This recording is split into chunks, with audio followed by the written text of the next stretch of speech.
আমি করবো।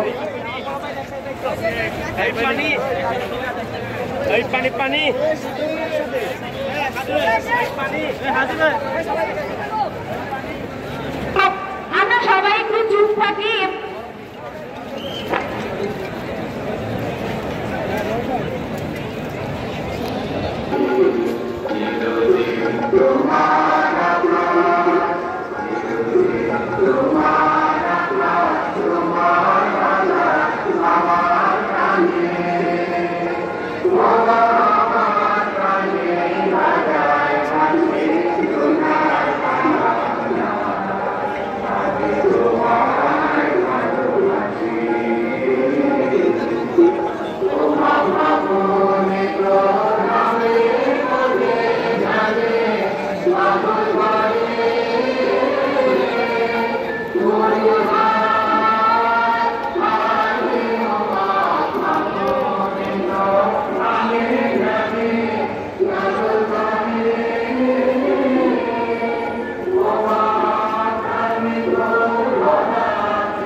আমাদের আবার জীবনবিত হয়েছে সেই স্বাধীন বাংলাদেশ কিন্তু আমাদের একা না, সেই স্বাধীন বাংলাদেশের জন্য আমাদের সবাইকে একসাথে থাকতে হবে। সুতরাং আজকে আমরা সবকিছু স্লোগান দেবো, আমরা সারা বিশ্ব দরবারে এটি জানিয়ে দেওয়ার চেষ্টা করবো যে বাংলাদেশ শুধু হিন্দু না, শুধু মুসলমানের না, শুধু খ্রিস্টানের না, শুধু বৌদ্ধের না, এই বাংলাদেশি সভা, এই বাংলাদেশে যারা বাংলাদেশি জাতীয়তাবাদকে ভারত করে, যারা নিজেকে বাংলাদেশ হিসেবে পরিচয় দিতে চায়, এই বাংলাদেশ সভা, এই বাংলাদেশ যেমন একজন ভারত, যেমন একজন সাঁওতালি, তেমন একজন যে কোনো আদিবাসী নির্বাচন খুবই নির্বাচিত সম্প্রদায়। তো আমরা সবাই একটা শুধু সম্পত্তি স্লোগান দেবো, কোনো ধরনের সহিংসতা স্লোগান আমরা দেওয়ার চেষ্টা করবো না।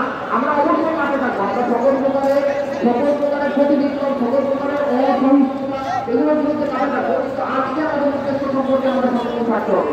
তো সবাইকে বলতে চাচ্ছি